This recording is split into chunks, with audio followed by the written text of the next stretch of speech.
Good evening and welcome to this webinar.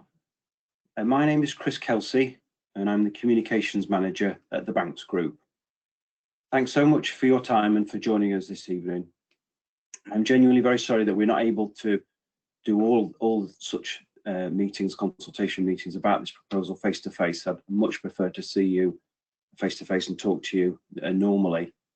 It's just nicer, it's just better communication and to sort of get to know each other. But obviously with COVID restrictions, and I gather according to the Chronicle newspaper website this evening that there might be stricter lockdown measures coming in tomorrow for Tyne and Wear in County Durham. So we've just got this little window, and luckily we got our face-to-face in yesterday. But pre-COVID we would have done probably at least 3 face-to-face sessions at different times of the day, morning, afternoon and a sort of evening, so that shift workers and parents with young children could attend at a sort of convenient time, at least one of those sessions. But obviously with the restrictions and after various discussions and risk assessments in the office, we've decided to try to minimise the risk to the community, the residents of Barnard-Castle, and indeed, the banks team, bank staff. We decided to run 2 online webinars. This is the second one. The first one was on Monday, and then we had a face-to-face, socially distanced consultation exhibition outside yesterday at the back of the hub, on their sort of patio barbecue area there at the back next to the lake. It was lovely, it was sunny, and we were very lucky. It was 4 till 7, and it was by appointment only. But I think we had over 26, 27, I think someone just turned up at the end with a last minute appointment. So we had sort of 27 people, which was great. And I think we were looking at the window here in Gainford. It's grey and cloudy today, and it was raining after I got back last night, so I think we were very lucky. And the slides that I'll whiz through now, don't worry, there's lots of time for Q&A at the end. I'll come through them as quick as I can, but the slides are already on the website, so you can go there. They're on the landing page of the project, and indeed on the downloads page, so you should be able to find them. I think they're the first link you see on the landing page. We've gone with GoToWebinar as a platform, an online platform, because it's the best. It's the best on the market. We looked at quite a few, and we sort of came down on with this one. But as I said, please do ask questions throughout the presentation. There's a little question mark, I think, to the right of your screen on your sort of control panel, and you can type in questions all the way through, as many as you want. As I said, I'll canter through the slides. There's not that many, don't worry. And then to leave as much time as we can for Q&A at the end. So I know that's what most people want to sort of get to. And any we don't, so we'll get through as many as we can. We've got the project team with me, I'll introduce in a second, but we'll get through as many as we can. And then any we don't get through tonight on the webinar, we will drop into a Word document and type up the answers, and then we'll get it sent out, emailed out, or posted. People have not got email to everyone that's attended either the webinar tonight and Monday, or indeed yesterday.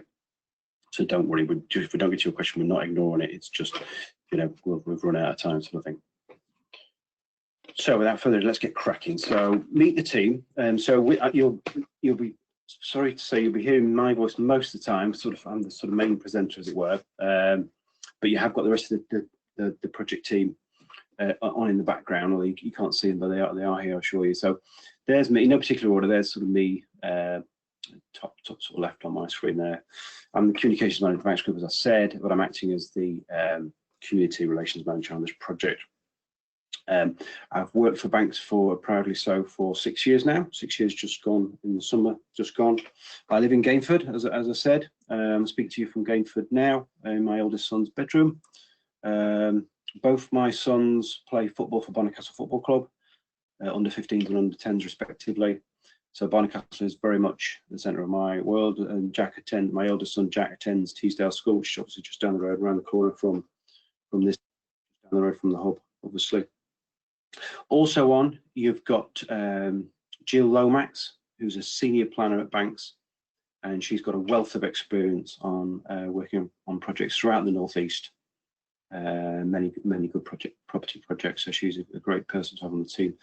Also, we've got the Duncan Holness, who is the PM for sure. It's not the Prime Minister, not yet anyway. He's the project manager on this project. He's ex-police, so no nonsense with him.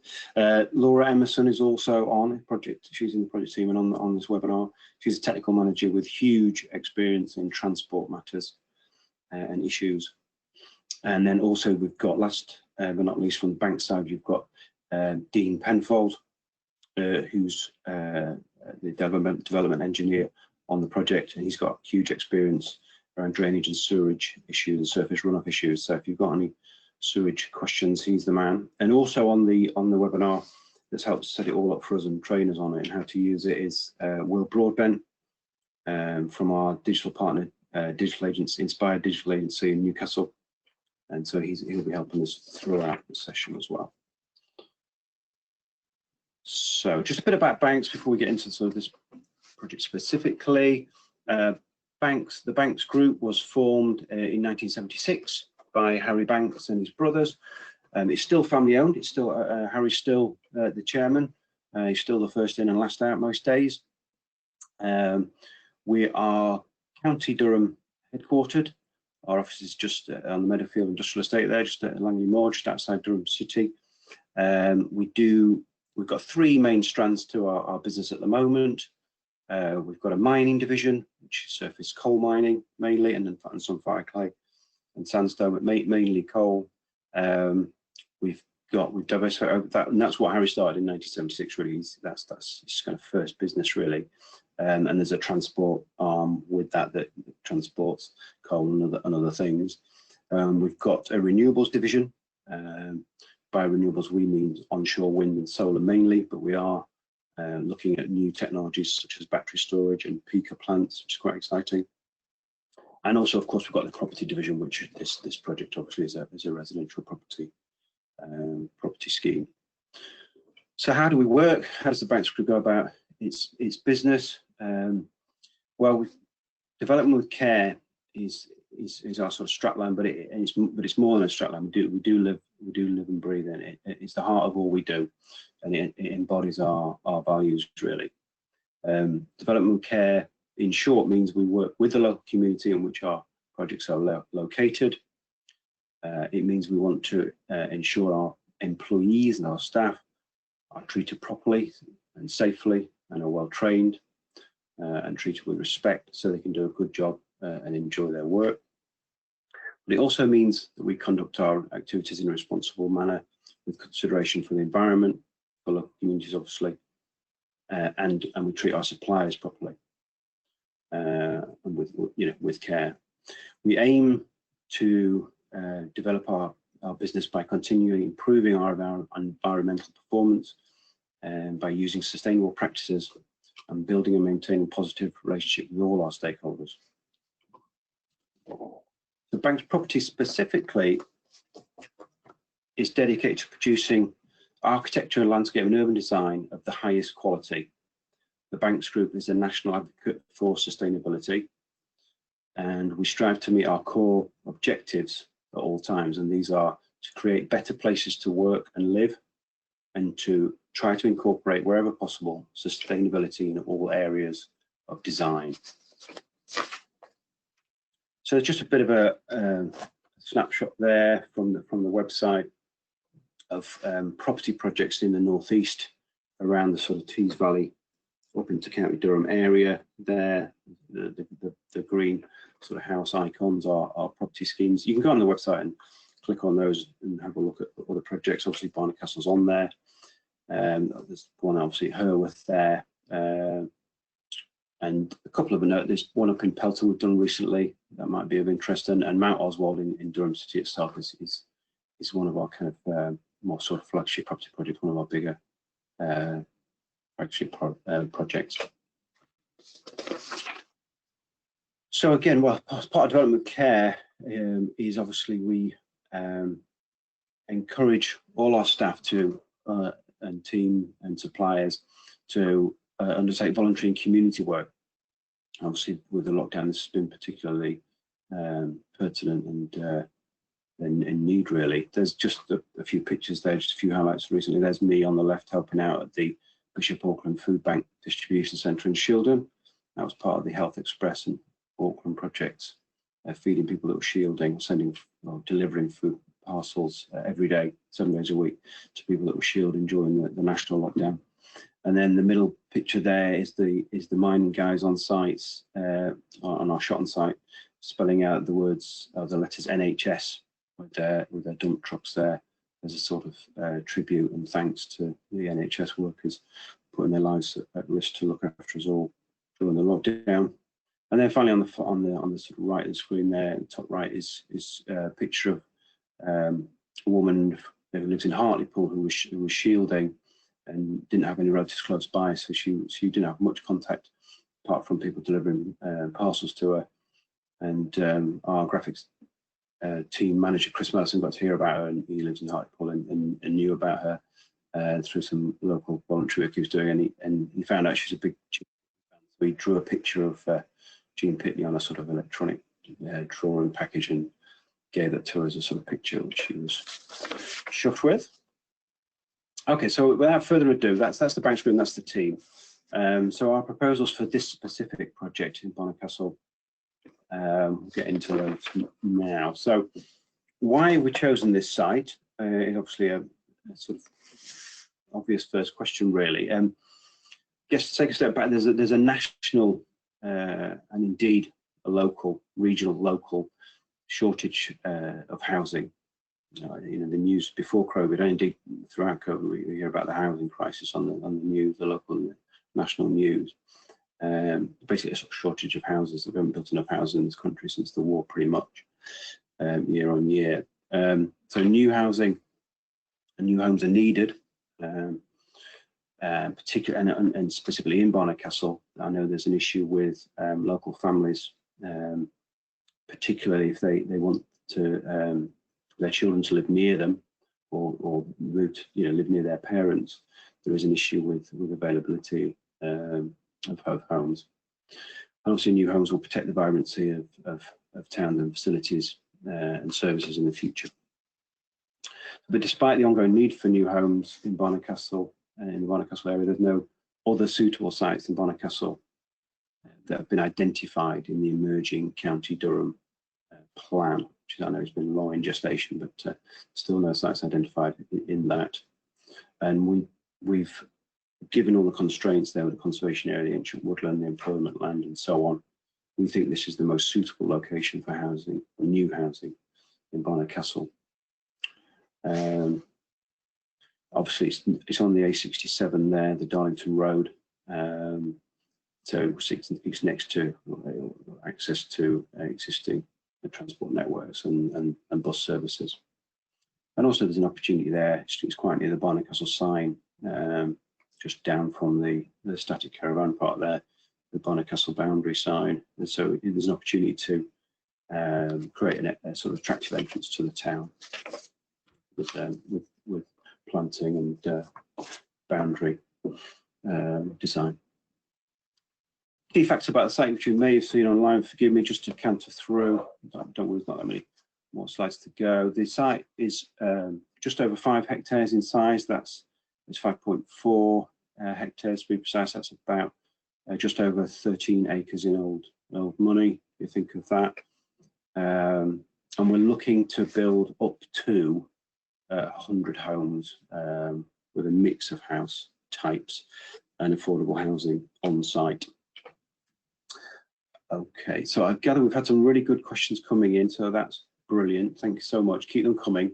And as I said, we will try and get through as many of those as we can at the end of the slides before we get kicked out at 7:45.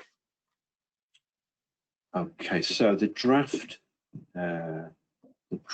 layout, the draft master plan layout there is on the screen. We've turned it sideways to sort of fit it on in terms of so north is to the left of the screen towards the Suds Pond. Obviously the Darlington Road is running down there, so the town is sort of below the site, if you see what I mean, to just orientate yourself.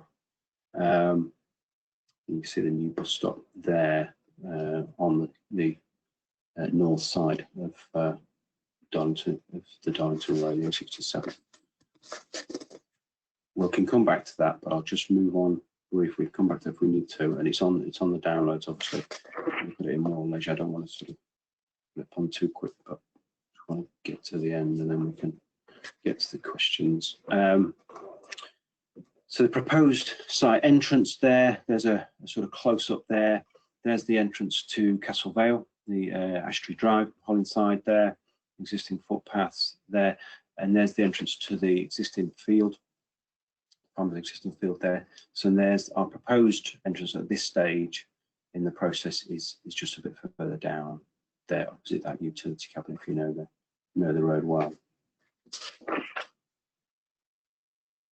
Okay, the final sort of section. So just looking at the benefits to the community of this site as we see it. Environmental benefits first. Obviously, the government has announced that no new petrol or diesel cars will be sold after 2035. I think there's grandfather rights for you bought a car or a classic car before that, but after that, they've all got to be electric. That's the current plan. So obviously it's a bit chicken egg with the infrastructure in terms of you know, you can't just buy an electric car and run out of power in the middle of nowhere and then you have to get towed home. So obviously the electric charging points infrastructure needs to be rolled out to support more electric vehicles, and obviously part of that is having them at your home. You can charge electric vehicles now with using plugs and things you can buy, but these will be bespoke electric vehicle points as designed into the design of the homes.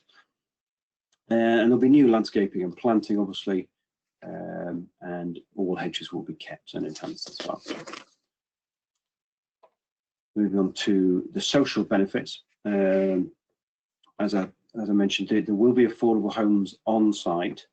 Durham County Council have a policy of 20% affordable, and we will be looking to deliver that on site.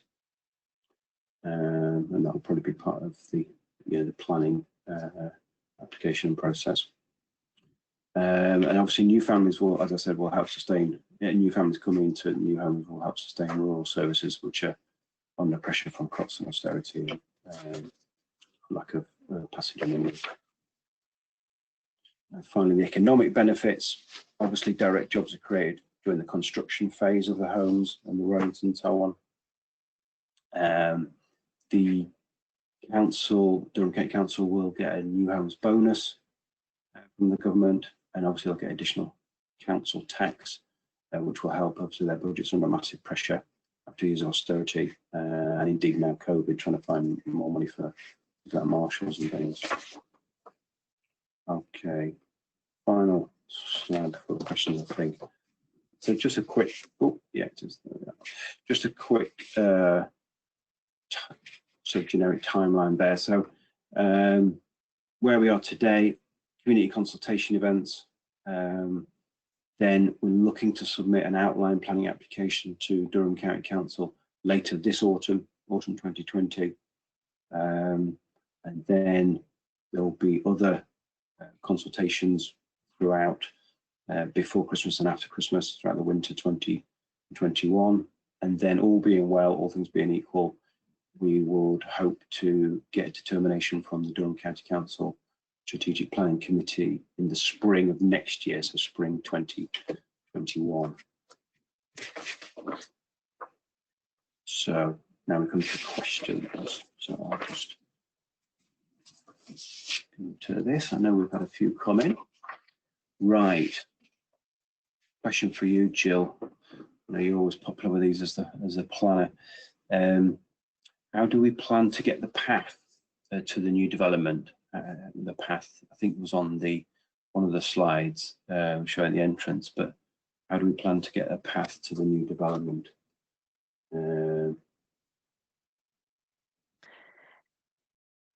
Yeah. Or you could answer as well if you want, Laura. Sorry, yeah. Well, Jill, you want if you've got your mind's working. Yeah, I'm happy to. Can you hear me, Chris? Yes, I can. Yeah, loud and clear, John. Yeah, loud and clear. Yeah, residents who know the entrance to the site will know that the footpath that runs in front of the Castle Vale site currently does narrow down very much as it heads east past the Castle Vale site. We would look to widen the footpath as part of works to put in our site entrance. That would be by taking some land from our site rather than any impact on the Castle Vale site. So the footpath will be widened to 2 metres along the entire frontage of the new site. Right, great. Yes, there was, yeah, and there's a sort of subsequent question about the Castle Vale Orchard, but you've sort of answered that. Yeah, so what that won't be, we're not planning to take a chunk of the Castle Vale Orchard. No, even if we wanted to, I'm not sure we could, but we're not planning that, are we, Jill? For Laura? No, that's not necessary at all. No, but we will be doing some works to put in. We will be doing some works to put in a site access in front of the new site, and the footpath will be provided as part of those works. Excellent. Right. Excellent. And Laura, we had a question yesterday, and indeed the other day, about the bus services. Did you want to just say a little bit about that? Sorry to. Yeah, no. Yes, I'm assuming everybody can hear me. In terms of the bus services, people who know the area will know that the X76 goes past the site, providing services between Barnard Castle and Darlington. To further support those who wish to use public transport and make its services as attractive as possible, we are looking to bring forward a new bus stop on the northern side of the road, mindful of the depth of our site is already about 400 metres, and residents of our site have to walk to the existing bus stop. That's going to be a longer walk distance and be less attractive as a mode of transport. So by bringing forward the new bus stop in front of our site, it's going to increase the attractiveness for those people who wish to use the bus service that runs past the site. And not too far away, there's also a number of other services that run along the A66. Yes. Providing alternatives to other destinations. Thanks, Laura. That's brilliant. We've just had a question from Lisa come in as well. Jill, maybe one for you again, or maybe Duncan, but giving you first refusal, Jill. Can we confirm the agreed amount of affordable/social housing? I don't know if you want to talk about the Durham County Council policy on that and the difference between social and affordable, maybe. Yeah, yes, affordable. Lisa had asked the question about, can you confirm the agreed amount of social housing? As she understands, that is different to affordable housing. Affordable housing is quite a sort of cover-all term, and it does include within it houses that are sold at a discounted rate, and also houses that are made available for affordable rent, which is sort of more in the realms of probably what people would understand as social housing. We'll be providing 20% affordable on the site. The breakdown within that will be agreed with the council sort of in the next few months, taking account of what they think the local needs are. So we don't know what the exact split will be at the moment. What we are proposing to look to agree with the council, though, is that affordable housing as a whole should be prioritised for local people. We've done that on other sites before, and we've certainly had feedback from residents in Barnard Castle that they think that's important. So we will look to agree that. That's quite innovative, yeah. Okay, thanks.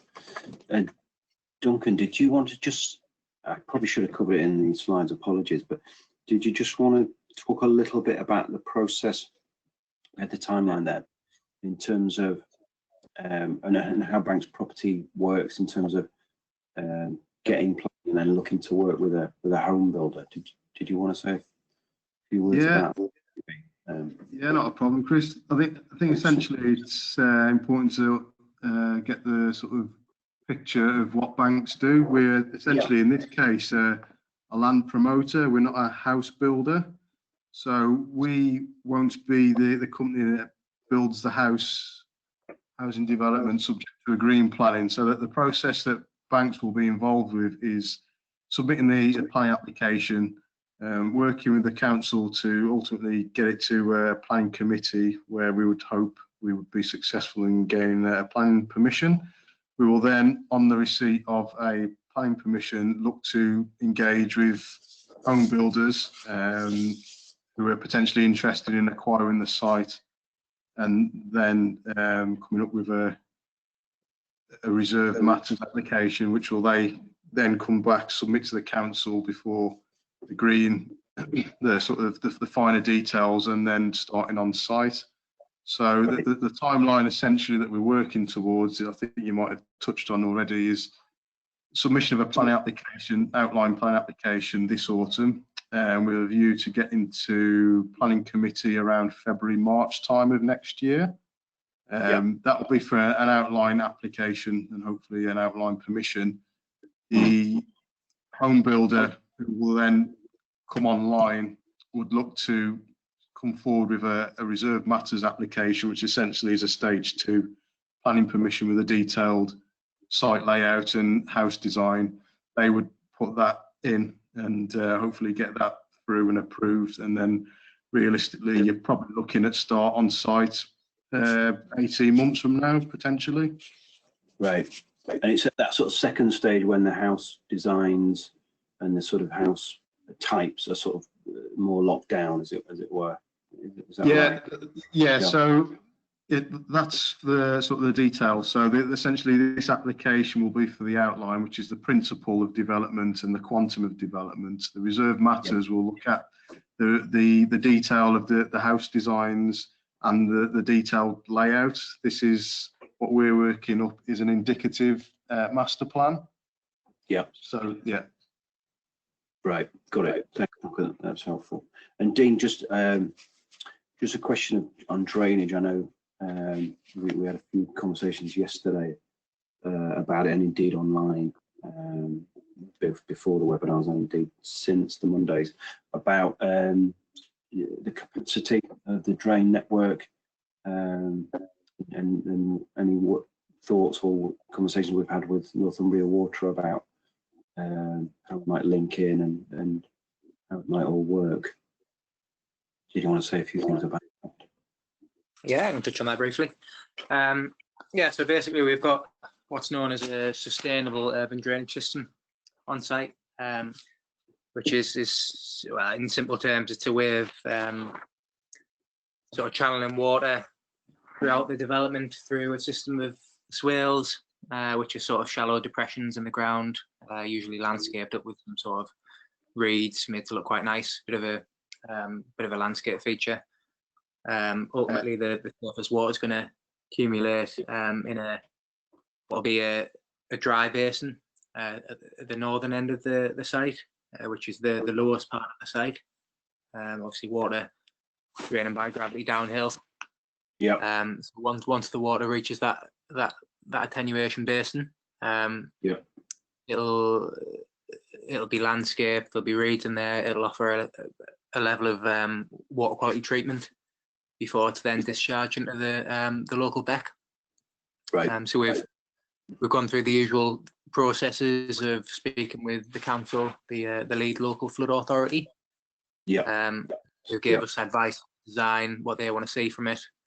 Yeah. And we've also approached Northumbrian Water, and they've confirmed that there is capacity for us to discharge our surface water out into the beck, and also for the foul water to be dealt with within the local sewage treatment works.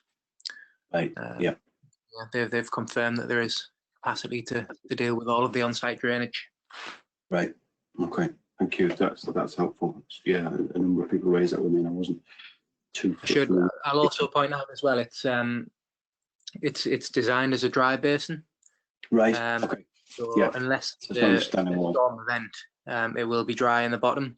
Albeit there may be a small area of the basin set aside, which will be slightly wet, and that's just to offer a bit of ecological benefit. Sure. yeah, I mean the general concept is to make it look quite nice as a bit of a feature for the site. Just a question just coming in there as you were speaking. Actually, the drainage shallow depressions you're talking about there, are they on the indicative plan, or will it be on the next version of the indicative plan at all? Or I know we've got the Suds Pond. Yeah, so as part of the outline design, what we're trying to just show is that there is enough capacity within the site in order to take all of the rainwater runoff. As we move into the more detailed design work, that's when we'll start looking at the landscaping and how we can incorporate these sort of green corridors. And so for now, all that's shown on the master plan is the main attenuation basin. The Suds, yeah, understood. Thanks, Dane. That's really helpful. And just had a question there come in. I think picking up maybe something you said, Duncan, in terms of can we confirm how much a home builder could potentially change the plan? You know, so between outline and detailed, as it were. You know, what's the sort of scope for major change? Yeah. Any change? Yeah, I mean, yeah, I suppose it links into how banks operate in terms of these types of sites. So for an outline application such as this, as I mentioned before, you're looking at just establishing the quantum and the principle of development. However, as part of working that up and evidencing that it is an appropriate amount, we develop a detailed master plan. So that has two benefits. One, it gives the council the confidence that the scheme's appropriate, it's an appropriate level of development. But also, when it does come to engaging with home builders, there's an element of certainty that they can deliver a certain amount of houses at a particular site, so they have enough evidence to feed in business appraisals. So really, it benefits the house builder that the master plan that is presented to the council and hopefully ultimately approved on the outline, they just follow that through with the detailed the design of their particular house types.